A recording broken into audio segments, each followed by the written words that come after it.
Soyez les bienvenus sur le plateau télé de la FHP depuis Santé Expo, édition 2025, pour une table ronde consacrée à la santé mentale. Une table ronde haute en couleurs, comme vous pouvez le voir, et exclusivement féminine. Mesdames, bonjour. Bonjour. Madame la députée Nicole Dubré-Chirat, je suis ravie de vous accueillir pour cette table ronde. Vous êtes députée du Maine-et-Loire, Ensemble pour la République. Docteur Rachel Baucher, bonjour. Vous êtes psychiatre et chef du service au CHU de Nantes. Christine Schibler, vous êtes la déléguée générale de la FHP. Madame la députée, j'ai beaucoup de questions à vous poser par rapport à ce rapport que j'ai attentivement lu, avec des chiffres qui sont véritablement édifiant. Chez les 18-24 ans, la prévalence des épisodes dépressifs est passée de 11,7 à 20,8% entre 2017 et 2021. Les hospitalisations liées aux gestes auto-infligés, donc tentatives de suicide et auto-agression chez les femmes âgées de 10 à 19 ans, ont progressé de 133% depuis 2020. Et 936 000 jeunes de 12 à 25 ans ont bénéficié du remboursement d'au moins un psychotrope. Oui, c'est assez édifiant. Dans notre rapport, on a auditionné vraiment un grand nombre de personnes. On a circulé sur l'ensemble du territoire. Et le constat est celui-là. Il y a une augmentation de la demande, notamment chez les jeunes et chez les jeunes femmes principalement. Et de l'autre côté, on a une courbe médicale qui est à l'inverse de la demande. Et alors, il faut aussi se rendre compte que même si la demande augmente, on n'est pas non plus dans des parcours psychiatriques pour tout le monde. On est aussi dans des troubles dépressifs, dans anxio-dépressifs, un mal-être chez les jeunes qui monte en puissance effectivement, avec l'impossibilité de trouver soit un accueil chez un médecin généraliste, soit une réponse médicamenteuse qui n'est pas forcément celle qui serait la plus adaptée, et du coup un parcours qui arrive par les urgences et un embouteillage des urgences parce que ça devient le parcours normal dans une période qui est des fois aussi aggravée, dans une période de crise. Donc c'est ça aussi que c'est par ce biais-là que nous on a abordé le rapport, mais ça nous a aussi amené à regarder ce qui se passait en amont et en aval, puisqu'effectivement c'est pas normal que pour un trouble anxio-dépressif, une tentative de suicide, effectivement, on arrive par les urgences et on ressorte, faute de place aussi d'hospitalisation, notamment chez les jeunes, et que quelquefois on ressort sans mise en œuvre d'une prise en charge suite à l'accueil aux urgences, qui du coup reconduit à un autre phénomène de crise en boucle. Donc ça devient quand même un parcours qui est totalement inadapté. Docteur Rachel Baucher, vous êtes le chef du service de psychiatrie au CHU de Nantes. Vous dirigez plusieurs unités. Oui, je suis aussi présidente de l'intersyndicat des praticiens hospitaliers. Donc au niveau de la psychiatrie publique, je connais bien le système, et je voudrais dire tout d'abord que je suis ravie d'être à cette table ronde parce que, compte tenu de la crise majeure que traverse la psychiatrie, on a besoin de tous les acteurs, aussi bien dans le secteur public, dans le secteur privé, que dans le secteur médico-social. Et au niveau social, on a besoin des médecins, mais on a besoin des paramédicaux, et on a besoin aussi des collaborations inédites, des collaborations interdisciplinaires, pluridisciplinaires. On a besoin aussi d'actes politiques forts en cette année 2025, grande cause nationale. Donc aujourd'hui, ce qu'on peut dire, c'est que la crise est majeure concernant la psychiatrie publique. Ça fait des années qu'elle est importante, mais aujourd'hui, j'appelle à un renouveau, à une mutation, une transformation de l'offre de soins qui permet une renaissance de notre discipline. Il y va de la survie de la discipline, et c'est là est possible, eu égard les enjeux d'humanité, les enjeux de société que ça recouvre. La santé mentale, disons, madame, vous l'évoquiez, concernant au niveau des chiffres, il faut savoir, 80% des pathologies débutent à l'adolescence entre 15 et 22 ans. Effectivement, ils sont de plus en plus jeunes à aller mal, et ceux qui vont mal vont très mal.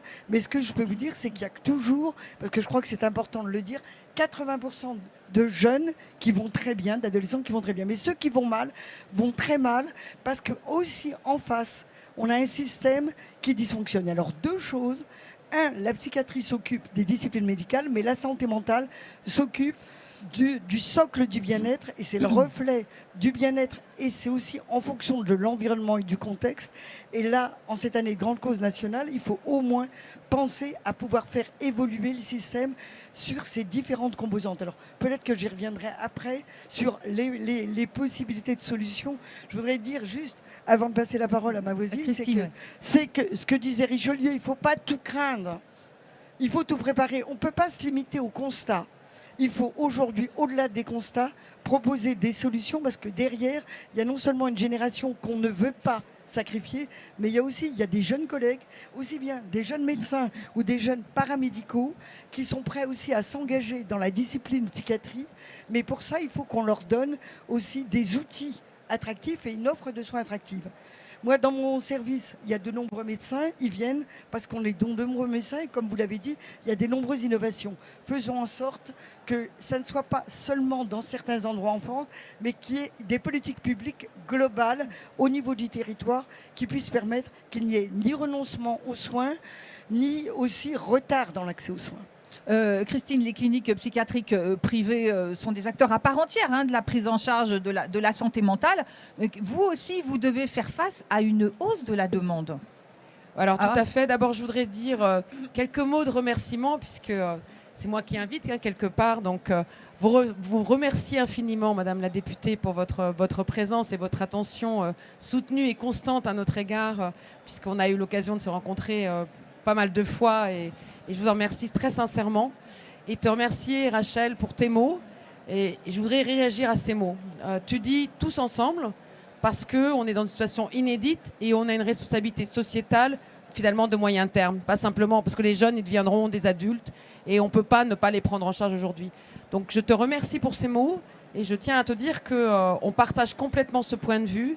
Et le privé en santé mentale est prêt à s'investir et a fait des propositions en ce sens-là. Je pense qu'on va les détailler après, mais on est tout à fait prêt à travailler sur ces questions, et on a envie de partager complètement la prise en charge pour ne pas se retrouver demain dans une situation catastrophique au moment où ces personnes n'auront pas trouvé de solution, n'auront pas trouvé de remède à un bien-être, et se retrouveront à l'âge adulte avec des difficultés majorées. Donc merci pour vos mots. Et on va construire ensemble. On n'a pas le choix. On manque de ressources humaines, on manque de ressources financières, et l'urgence est là. Donc c'est à nous qu'il incombe, qu'il nous revient la responsabilité de faire avancer les choses avec des propositions à court terme et des propositions à moyen terme. Madame la députée, vous dites l'offre de soins en pédopsychiatrie est cruellement insuffisante. Oui, on a perdu 34% des pédopsychiatres en quelques 10 ans. C'est une spécialité qui était peu choisie, peu attractive. Ça commence à s'inverser dans l'attractivité, mais on a vraiment une difficulté, effectivement, à rendre attractif ce métier et à faire qu'il se décline sur le territoire. On a aussi une inégalité dans la répartition territoriale. On a des endroits, on est allé dans le Nord, où il n'y avait plus qu'un pédopsychiatre sur 7, donc qui nous faisait part de la difficulté à ne gérer que les urgences et à laisser pour compte des enfants, parce que c'était sur un âge ABC, qui étaient en difficulté et pour lesquels on risquait de les retrouver dans 5 ou 10 ans, ce que vous disiez, madame, dans une difficulté majorée, alors qu'on aurait pu anticiper, prévenir et accompagner. Donc je crois que c'est vraiment une spécialité extrêmement importante, qui a nécessité aussi de faire venir des jeunes, des internes, et pour lesquels nous, on a aussi développé l'idée d'avoir des unités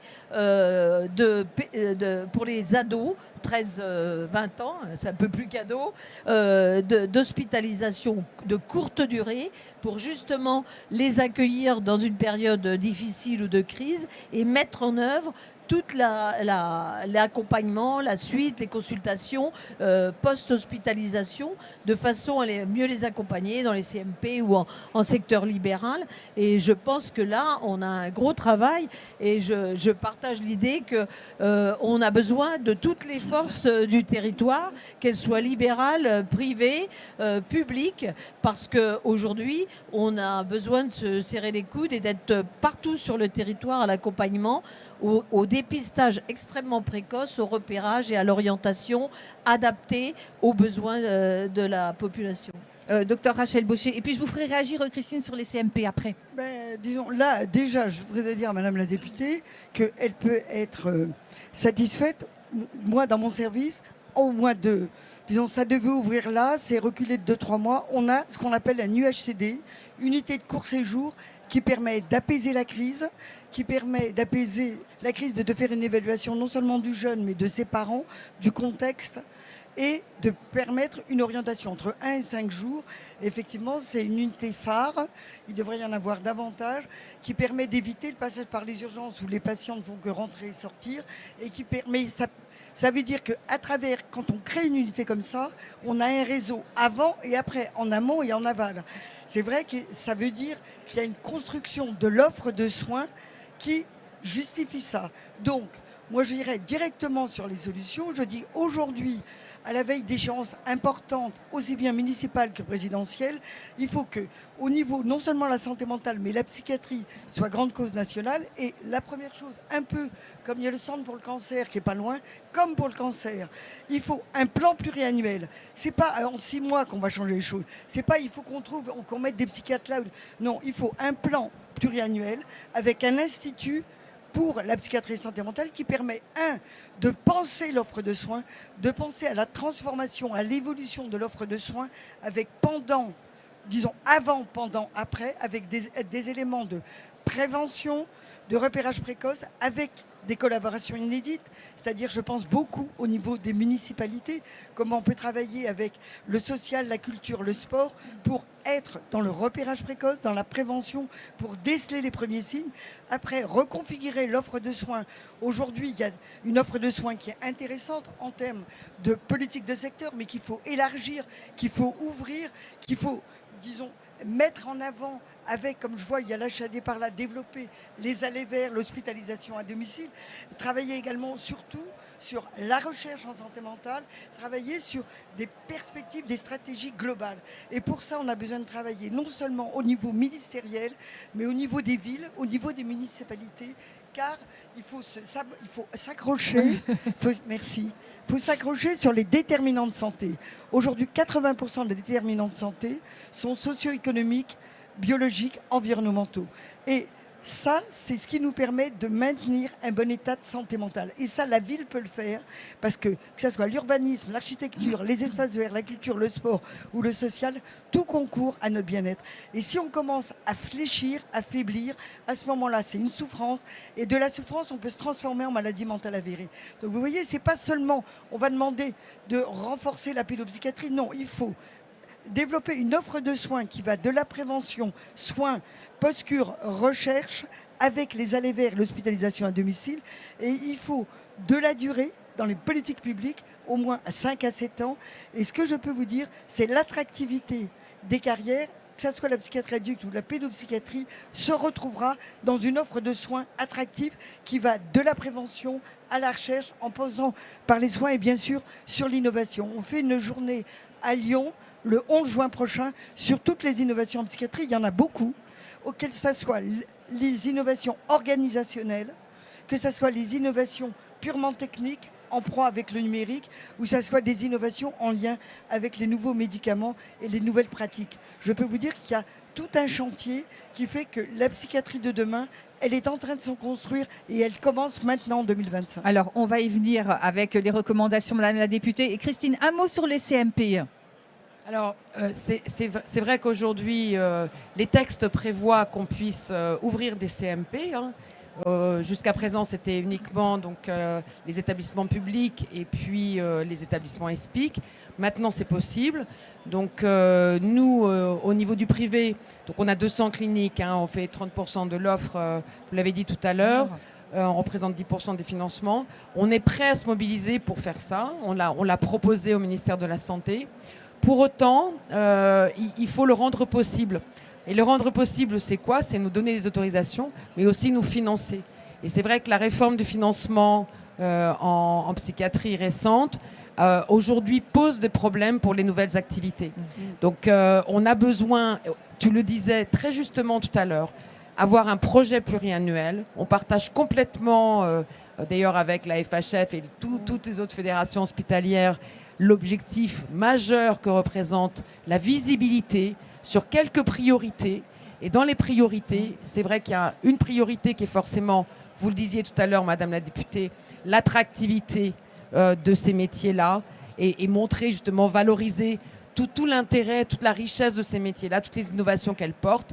Il y a un sujet qui est favoriser l'accès aux soins, qui est absolument primordial, notamment pour ces tranches d'adolescents et de jeunes adultes qui aujourd'hui sont au cœur des inquiétudes, on va dire, sur ce sujet-là. Faire en sorte que ce soit possible que l'ensemble des acteurs publics et privés puissent ouvrir plus d'ambulatoires et donc le financer. Voilà. Et puis, donner des perspectives pluriannuelles sur le financement de nouvelles reconnaissances contractuelles que nous souhaitons mettre en œuvre, notamment pour le post-urgence. Mais aujourd'hui, en fait, on n'a pas de visibilité sur le financement. Donc voilà, il faut que les acteurs, je crois vous avez compris la motivation des acteurs à travailler ensemble. Maintenant, il faut qu'on se mette au travail avec un plan d'action opérationnel, quelques priorités, et qu'on les inscrive dans le cadre d'un contrat pluriannuel, et puis qu'on se mette au boulot, mais qu'on sache comment on le fait. Comment on le fait, c'est-à-dire comment on est financé, parce qu'on ne peut pas le faire sans financement. Alors, Madame la députée, vous allez nous répondre. Vous avez dit la crise actuelle invite à reconsidérer l'évolution des moyens financiers et humains dévolus à la psychiatrie. Le mode de financement historique de la psychiatrie, marqué par des inégalités, a fait l'objet d'une réforme qui sera pleinement effective en 2026. Vous avez établi 21 recommandations. Quelles sont, selon vous, vos priorités?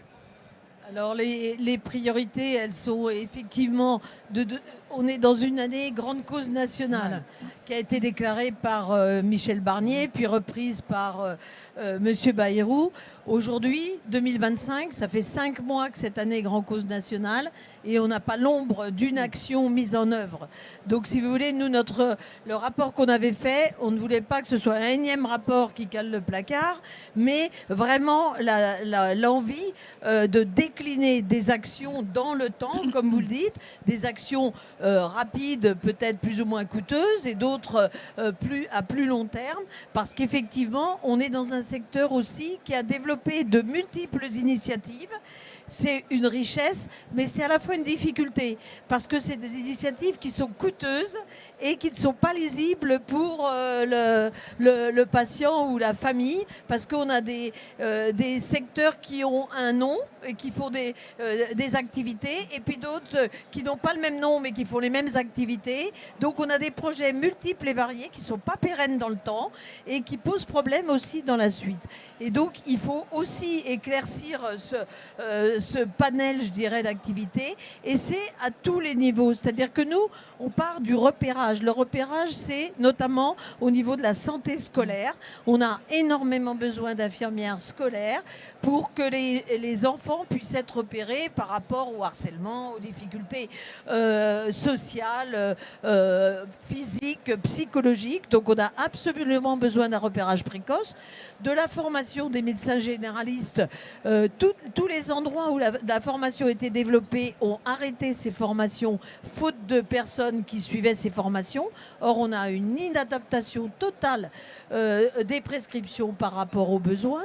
On a aussi l'ouverture des CMP sur des temps beaucoup plus larges, effectivement, parce que j'étais à Landerneau il n'y a pas très longtemps, où ils ont mis en place un 7/7 sur l'ouverture des CMP qui permet de diminuer les délais d'attente, et notamment sur les CMP qui accueillent les jeunes. Ça aussi, ça contribue début dans le parcours des patients, les unités de courte durée dont je parlais tout à l'heure, les SAS de psychiatrie au niveau des hôpitaux qui aussi filtrent les appels, peuvent donner des conseils et réorienter des patients, et puis des consultations non programmées, donner à des personnes qui sont hospitalisées une consultation avant leur sortie parce qu'on sait qu'ils vont pouvoir revenir, alors que si on leur envoie, on a une rupture de soins, et puis faire participer effectivement tous les secteurs et passer des conventions avec les établissements privés, le domicile, de manière à avoir une clarté sur la prise en charge tout au long du parcours, et avec des parcours gradués. Et je n'ai pas parlé des psychologues, mais effectivement, mon soutien psy qui a été très critiqué au départ, qui a requis peu de psychologues parce qu'il y avait des conditions de passage par le médecin traitant, un tarif de consultation qui était insuffisant et un nombre de consultations limité. Tout ça, ça a été élargi. Donc on a aujourd'hui plus de psychologues qui ont pour charge, pour mission de prendre les troubles légers et modérés, donc qui sont aussi dans le parcours adaptés avec une réponse adaptée aux besoins. Donc je pense qu'il y a tout un panel, effectivement, qu'il faut décliner sur un temps qui est un peu plus long qu'une année, je dirais, grande cause nationale dont on a déjà perdu la moitié du temps. Docteur Rachel Baucher. Écoutez, je réagis en direct là à ce que vous venez de dire. La première chose, quand on parle de coûts, je voudrais vous donner un chiffre. Par rapport au Covid, quand il y a eu un absentéisme majeur, et l'absentéisme lié à la maladie mentale, c'est quand même la première cause d'arrêt maladie, la deuxième cause d'invalidité. Et pendant le Covid, on a vu au niveau mondial, ça a été 12 milliards de journées d'arrêt de travail, 1000 milliards de dollars. Donc je veux dire qu'au niveau des coûts, ça coûte plus cher de ne pas s'en occuper que de s'en occuper. Donc occupons-nous d'une organisation. Effectivement, il faut une organisation graduée avec des soins de proximité, avec disons de proximité dans lesquels il y a les généralistes, avec la formation de généralistes, et par exemple des psychologues, des IPA, qui sont en articulation avec des soins qui amèneront à des soins spécialisés. Disons, le psychiatre ne doit pas intervenir forcément en direct. Il intervient en deuxième niveau après les soins de proximité. Et après, on a les soins de recours dans le cadre des unités spécifiques. Il faut une graduation des soins dans le cadre d'une organisation territoriale. Et il faut après, pour repérer les unités spécifiques comme les UHAD que je viens de développer, il faut des cartographies régionales. Donc après, il faut penser l'organisation des soins au niveau territorial, au niveau régional, et après voir ce que ça donne au niveau national pour éviter, ce que disait Madame la députée, des différences majeures d'inégalité de 1 à 10. J'avais noté un point que je voulais vous dire. Oui, il y a quelque chose qu'on n'a pas du tout évoqué qui est majeur. En 2025, c'est toujours présent, c'est la stigmatisation. C'est-à-dire dire qu'on a une maladie mentale, qu'on est schizophrène, qu'on a une maladie bipolaire, c'est toujours un frein par rapport à l'accès aux soins. Et c'est aussi, malheureusement, la cause de certains accès aux soins. Je veux dire, par rapport aux jeunes, souvent ils se sentent honteux, ils culpabilisent de demander de l'aide. Et moi je dis au contraire, il faut faire des grandes campagnes d'information, de sensibilisation grâce aux municipalités. Bien sûr, ça peut être au niveau national, mais je pense que c'est mieux que ça soit au niveau du terrain, pour permettre, et ça on peut le faire ensemble, hein, les campagnes de déstigmatisation, pour dire que tout le monde peut être vulnérable, et que si on le dit suffisamment tôt, il y a une façon d'éviter la maladie mentale avérée, qu'au niveau de la souffrance, ça permet de prendre en compte la souffrance et d'éviter un parcours difficile, douloureux de soins. Christine Schibler, je vous laisse faire une conclusion, puis je donnerai le mot de la fin, Madame la députée, si vous permettez. Bien sûr, avec plaisir. Alors peut-être, avant de conclure, dire qu'en fait, il y a de manière générale, hein, sur l'ONDAM, il y a quand même beaucoup de moyens. Nous, ce qu'on demande au niveau de la FHP, c'est qu'il y ait une évaluation des services rendus par l'ensemble des enveloppes et chacune d'entre elles. Donc santé mentale, c'est pareil que le reste. Et de voir quelle peut être la meilleure efficience des moyens dont nous disposons, parce que c'est vrai qu'on est dans un contexte qui est tendu et on n'a pas le choix, il faut faire comme ça. Après, ce que je retiens de de cet échange, c'est que, et avec beaucoup de plaisir, hein, franchement, en dehors que ce soit exclusivement féminin, ce qui est aussi agréable parce que ce n'est pas toujours le cas des réunions que nous avons. Je retiens qu'en fait, il y a un consensus. Il y a un consensus, mais vous avez vu qu'on est un peu énervé parce que ça fait 5 mois qu'on est en année santé mentale, grande cause, là, et il ne se passe rien. Donc nous, on a dessiné les quelques priorités. Donc moi, je dirais, mettons-nous autour de la table avec le ministère de la Santé, avec l'assurance maladie qui a travaillé tellement aussi sur toutes ces dépenses, qui peut aussi nous aider à identifier des pistes justement pour l'efficience et la meilleure dépense. Et puis, ça y est, on les a dessinés, là, les quelques axes pour le contrat pluriannuel. Alors, qu'est-ce qu'on attend? Le 30 décembre? Voilà. J'ai envie, nous, qu'on mette notre énergie pour bâtir ce plan. Madame la députée, je vous laisse le mot de la fin. Et vous l'avez dit, c'est un énorme travail que vous avez effectué. Donc allons-y, il faut y aller. Oui, il faut y aller. Alors nous, on lâche pas prise, je dirais, depuis qu'on a sorti ce rapport et qu'on démarche notre ministre. Là, comme on a vu que ça bougeait pas assez vite, on va faire une tribune. On avait fait une proposition de résolution à suivre parce qu'on ne pouvait pas refaire une proposition de loi qui aurait atterri en décembre. Donc là, on va tous azimuts. Je rencontre le ministre de l'enseignement supérieur la semaine prochaine, un ministre de l'éducation nationale. Tout ça pour mettre la pression, parce que c'est vrai qu'on sait que là, arrivé fin mai, c'est pas en août en général qu'on arrive à faire quelque chose. Donc il faut vraiment maintenir la pression, commencer à mettre en place des actions de formation aussi. On parlait des infirmières de pratique avancée, des infirmières qui travaillent dans les secteurs de santé mentale qui ont absolument besoin d'un complément de formation pour être plus attractifs et être fidélisés. Donc je peux vous assurer qu'on maintient la pression, mais qu'on a vraiment extrêmement envie que des premières mesures soient affichées et pas qu'affichées, mises en place avec le ministre de la Santé, parce que c'est impératif. Plus on perd de temps, plus on laisse les gens dans la difficulté et moins on rend attractifs tous ces métiers qui tournent autour de la prise en charge de la santé mentale. Eh bien, ce sera le mot de la fin, Madame la députée. Merci, Docteur Rachel Bauchet. Merci Christine pour cette table ronde. Quant à moi, je vous remercie de nous avoir suivis. Merci.